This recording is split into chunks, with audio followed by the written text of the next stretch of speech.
నమస్కారం. సుప్రభాత ఘంటారావానికి స్వాగతం. ముందుగా ప్రధానాంశాలు.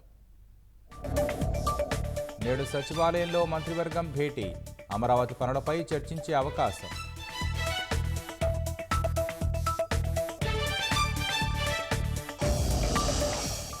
స్టెల్లా నౌకను మరోసారి పరిశీలించనున్న అధికారులు. ఒడ్డుకు చేర్చనున్న 1120 టన్నుల రేషన్ బియ్యం.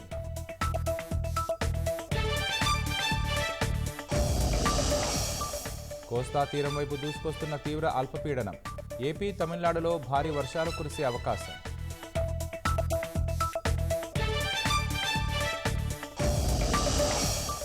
జమిలి బిల్లును జేపీసీకి పంపేందుకు రంగం సిద్ధం. ఇవాళ లోక్సభ ముందుకు ప్రతిపాదన తీర్మానం.